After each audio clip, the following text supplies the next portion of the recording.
श्री सच्चिदानंद सद्गुरु साईनाथ महाराज की जय। हरि ओम।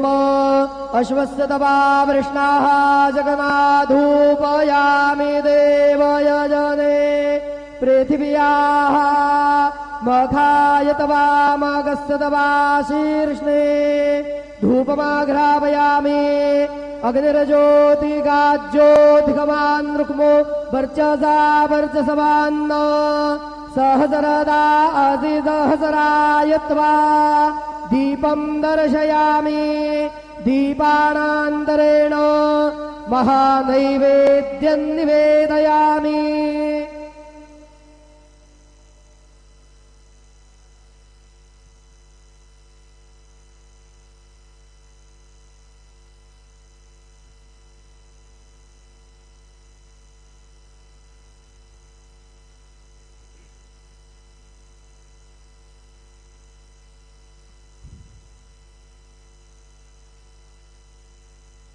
ओम प्राणदा अपाणदा प्याणदा परजोदा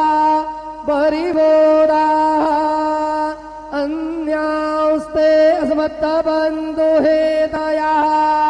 पावको असमभ्यग्गो शिवो भव। चतुरस्त्रमण्डलं कृत्वा तदुपरि नैवेद्यपात्रं निधाय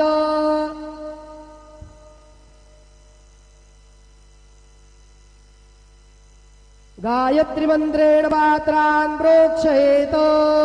धेनुमुदरां प्रदर्शयेत सत्यं वरदेन परिहिञ्जामि नैवेद्यं निवेदयामि। ओम प्राणाय स्वाहा ओम अपानाय स्वाहा ओम व्यानाय स्वाहा ओम उदानाय स्वाहा ओम समानाय स्वाहा ओम ब्रह्मणे नमः। नैवेद्यमध्ये पानीयं समर्पयामि पुनर्नैवेद्यं निवेदयामि। ओम प्राणाय स्वाहा ओम अपानाय स्वाहा ओम व्यानाय स्वाहा ओम उदानाय स्वाहा ओम समानाय स्वाहा ओम ब्रह्मणे नमः। नैवेद्यं समर्पयामि हस्तप्रक्षालनं समर्पयामि मुखप्रक्षालनं समर्पयामि शेषोपचारार्थे प्रार्थनापूर्वकं नमस्कारं करोमि तथा च मंगल आरार्तिक्य दीपं दर्शयामि।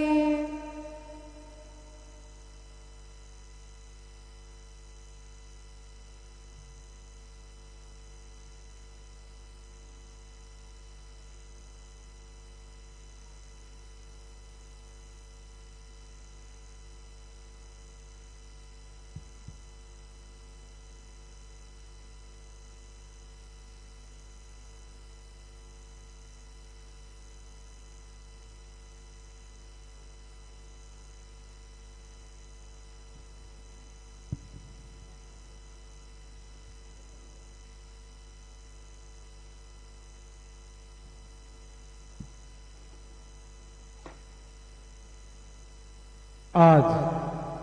गुरुवार असल्याने रात्री 9:15 वाजता बाबांच्या पालखीची मिरवणूक निघेल। आज गुरुवार होने के कारण रात 9:15 बजे बाबा के पालखी की शोभा यात्रा निकलेगी। आता माध्यान्ह आरती सुरू होत आहे। सर्वांनी एका सुरात आरती म्हणावी। अब माध्यान्ह आरती शुरू हो रही है। आप सब एक सुर में आरती गाइए। श्री सच्चिदानंद सद्गुरु साईनाथ महाराज की जय। घेऊन पंचारती करो बाबांचे आरती करो साईंचे आरती करो बाबांचे आरती। उठा उठा हो बांधव ओवाळू हार माधव वाळुहार माधव करोनी आस्ते रमन पाहु गंभीर हे ध्यान साईंचे हे ध्यान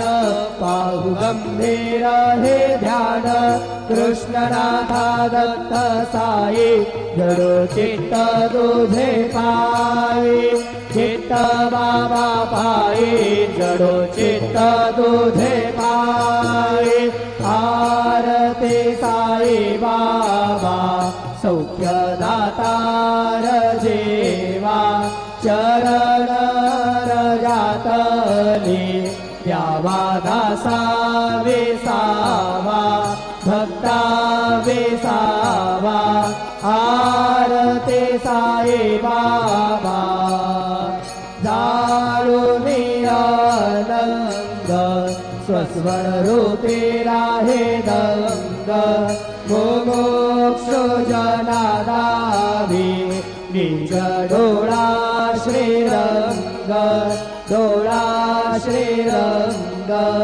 आरती साई बाबा जया मनी जैसा भाव तया तैसा अनुभव दाविसे दया घना ऐसे तुझे हे माव तुझे हे माव आरती साई बाबा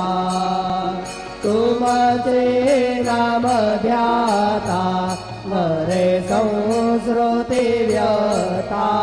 अगाध तव करणी मार्ग दाविसे अनाथा दाविसे अनाथा आरती साई बाबा कलियुगे अवतार सगुण परब्रह्म साचार अवतीर्ण झालासे स्वामी दत्त दिगंबर दत्त दिगंबर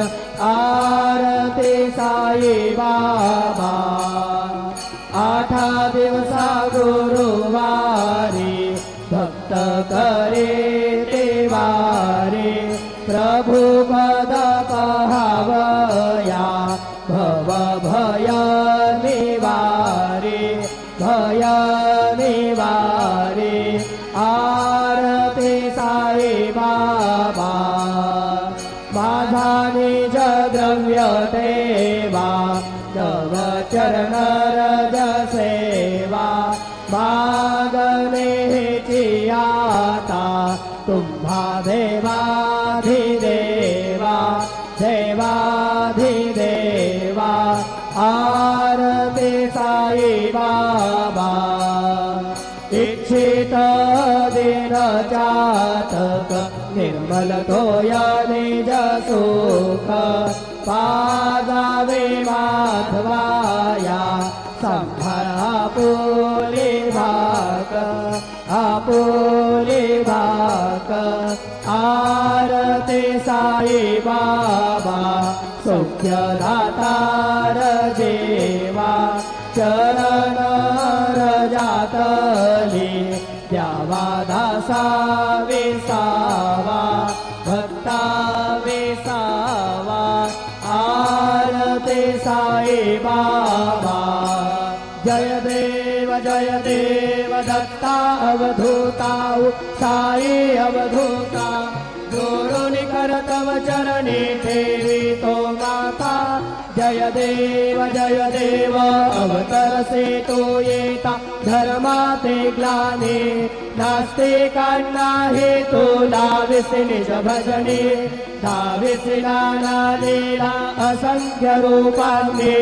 हरिसे देवांते तो संकट दिन रजने जय देव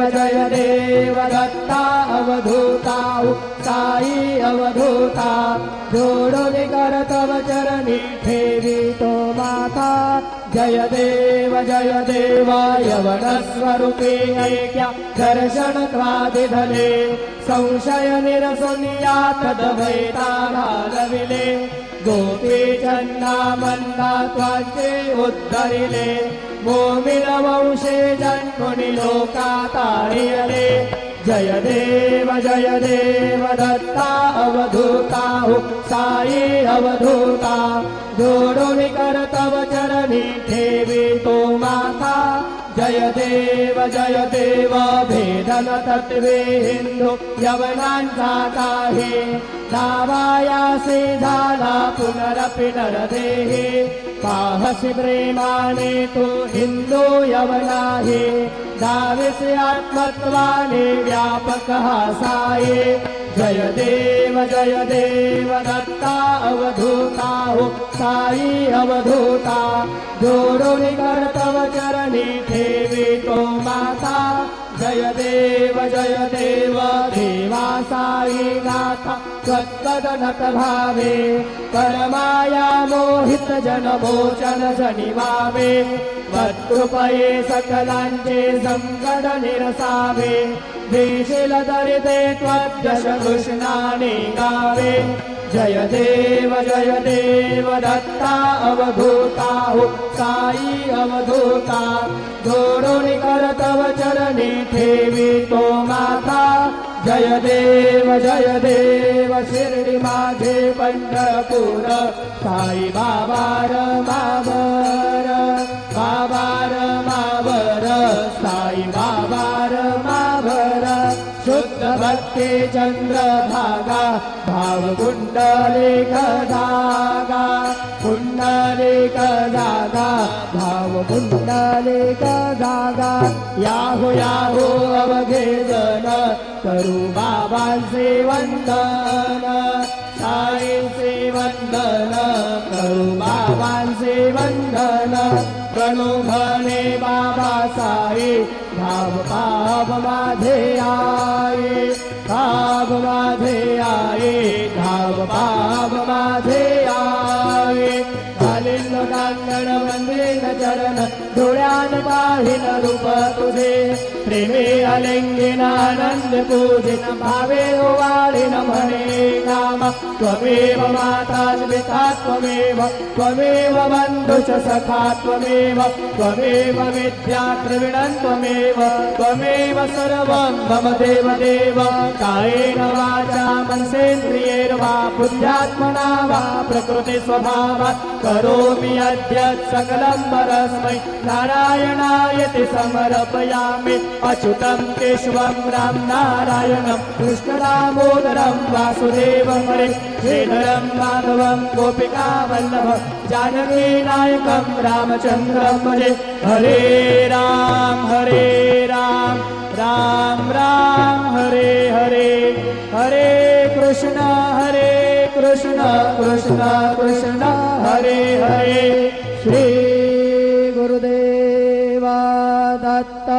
हरि ओम जज्ञेन जज्ञमय जन्तदेवा स्थानि धर्माणि प्रथमान्यासन्न तेहनागं महिमानस्य चन्द यत्र पूर्वे साध्या सन्ति देवाः ॐ राजाधिराजाय प्रसय्य साहिने नमो वयं वैश्रवणाय कुर्महे समे कामान् कामकामाय वय्य कामेश्वरो वैश्रवणो दधातु कुबेराज वैश्रवणाय महाराजाय नमः ॐ स्वस्ति साम्राज्यं भोज्यं स्वराज्यं वैराज्यं पारमेष्ठ्यं राज्यं महाराज्यमाधिपत्यमयं समन्तभरयात् ईशात् सार्वभौमः सार्वयुषान्तादात् परार्धात् पृथिव्यै समुद्रपर्यन्ताय एकराजितपेश श्लोको विगेतो मरुतः परिवेष्टारो मरुतस्यावसङ्गृहे आवीक्षितस्य कामप्रेर विश्वे देवा सभासुदैते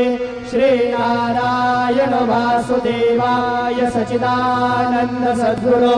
साईनाथ महाराज की जय। अनंता तुला ते कसे रे स्तवावे अनंता तुला ते कसे रे नमावे अनंत मुखांचा शिणे शेषदाता नमस्कार साष्टांग श्री साईनाथा स्मरावे मनी त्वत्परा नित्य भावे उरावे तरे भक्तीसाठी स्वभावे तरावे जगातारुणी मायताता नमस्कार साष्टांग श्री साईनाथा वसे जो सदा दावया संत दिला इसे आद्य लोका परे जो जनाला परे अंतरे ज्ञान कैवल्य दाता नमस्कार साष्टांग श्री साईनाथा बराला धला जन्म हा मानवाचा नरासार्थका साधनीभूत साचा भरोसाई प्रेमा गळाया अहंता नमस्कार साष्टांग श्री साईनाथा करावे करे साधल पद्मबाला करावे अमाधन्य चुंबो निघाला मुखे घाल प्रेमे खरा ग्रास आता नमस्कार साष्टांग श्री साईनाथा सुराधिक ज्यांच्या पदा वंदिता ते शुकाधिक जाते समानत्व देते प्रयागादि तीर्थे पदेन प्रहोता नमस्कार साष्टांग श्री साईनाथा तुझ्या ज्या पदा पाहता गोपबाली सदा रंगलेचे स्वरूपे मिळाले करे रास क्रीडास वे कृष्णनाथा नमस्कार साष्टांग श्री साईनाथा तुला मागतो मागणे एक द्यावे परा जोडितो दीन अत्यंत भावे भवे मोहनी राज हातारी आता नमस्कार साष्टांग श्री साईनाथा ऐसा येई वासाई दिगंबरा अक्षय रूपावतारा सर्वहि व्यापक तो श्रुती सारा अनुसया त्रिकुमारा बाबा ये बा काशे स्नान जप प्रतिदिवशी कोल्हापुर भिक्षे से निर्मल नदी तुंगा जलप्राशी निद्रा माहुर देशे ऐसा ये बा दोणी लोंगत से वाम करी त्रिशूल रमरो धारे भक्तावर दसरा सुखकारी देशील मुक्ती जारी ऐसा ये बा पायी पादुका जपमाला कमंडलो मृगछाला धारण कर शिवा नागजटा मुकुट शोभतो माथा ऐसा ये बा तत्पर तुझाया जे ध्यानी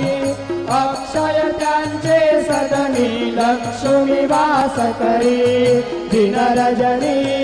रक्षित संकट वारुणी ऐसा ये बा यावरी ध्यान तुझे गुरुराया दृश्य करी नयनाया पूर्णानंद सुखे ही काया नाविसी हरि गुण गाया ऐसा ये बा साई दिगंबरा अक्षय रूप अवतारा सर्व हि व्यापक तू श्रुती सारा अनुसया त्रिकुमारा बाबा ये बा सदा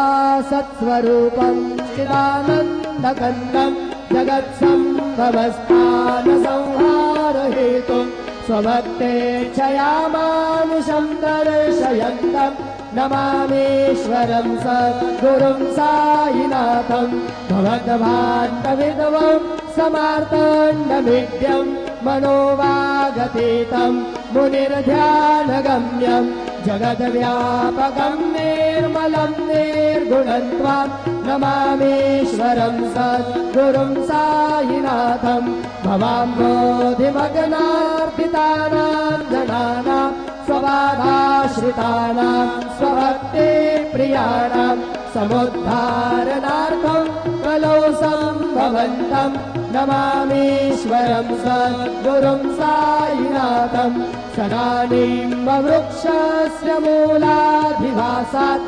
सुधास्त्राभिडम्बि तमप्यप्रियन्तं तरुं कल्पवृक्षाधिकं साधयन्तं नमामीश्वरं सद्गुरुं साईनाथं सदा कल्पवृक्षस्य तस्याधिमूले भवद्भावबुद्ध्या समर्याधिसेवां नृणां दुर्मतां भोक्तिमुक्ति प्रदन्तं नमामीश्वरं सद्गुरुं साईनाथम् अनेकाश्रुतातर्क्यलीलाविलासे समावेश्रुतेषा नभास्वप्रभावम् अहं भावहीनं प्रसन्नात्मभावं नमामीश्वरं सद्गुरुं साईनाथं सदां विश्रमाराममेवाभिरामं सदा सज्जनैः संस्तुतं सन्नवद्धि जनामोददं भक्तभद्रप्रदन्तं नमामीश्वरं सद्गुरुं साईनाथम् अजन्माद्यमेकं परब्रह्म साक्षात् स्वयं सम्भवं राममेवावतीर्णं भवद्दर्शनात् पुनीतं प्रभोऽहं नमामीश्वरं सद्गुरुं साईनाथम् श्री साईश कृपानिधे नृणां सर्वार्थसिद्धप्रद युष्मत्पादरज प्रभावमतुलं धाताभिवक्ता क्षमः सदभक्त्या शरणं कृताञ्जलिपुट सम्प्रापितोऽस्मि प्रभो श्रीमत्साई परेश पादकमलान् नान्यच्छरण्यं मम साईरूपधर राघवोत्तम भक्तकामभिबुधध्रुवं प्रभु माययोपहत चित्तशुद्धये चिन्तयाम्यहर्निशं मुदा शरत्सुधाशोऽमृतिमं प्रकाश कृपातपात्रं तव साईनाथ त्वदीयपादाब्जसमाश्रितानां स्वच्छायया तापमपाकरोतु उपासनादैवत साईनाथ स्तवैर्मयोपासनिनां स्तुतस्त्वं रन्मे मनोन्मे तव पादयुगमे भृङ्गो यथाब्जे मकरन्दलुब्धः अनेकजन्मार्जितपापसंशयो भवेद्भवत्पादसरोजदर्शनात् क्षमस्व सर्वानपराधपुञ्जकात् प्रसीद साई सद्गुरो दयानिधे श्री साईनाथ चरणामृतपूत चित्तात् तत्पादसेवनरता सदनञ्ज भक्त्या संसारजन्यदुरितो धवनीर्गतास्ते कैवल्यधाम परमं समवाप्नुवन्ति स्तोत्रमेतत्पठेत् भक्त्या यो नरस्तन्मनः सदा सद्गुरो साईनाथस्य कृपापात्रं भवेत् ध्रुवम् करचरणकृतं वा कायजं कर्मजं वा श्रवणनयनजं वा मानसं वा पराधं विहितमविहितं वा सर्वमेतत्क्षमस्व जय जय करुणाब्धे श्री प्रभो साईनाथ श्री सच्चिदानंद सद्गुरु साईनाथ महाराज की जय। राजा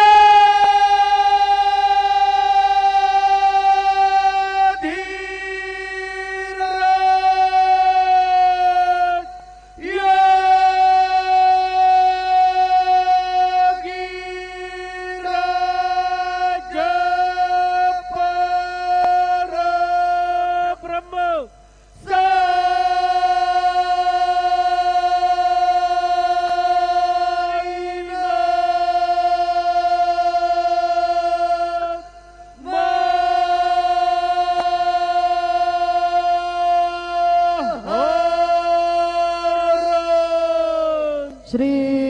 सच्चिदानंद सद्गुरु साईनाथ महाराज की जय।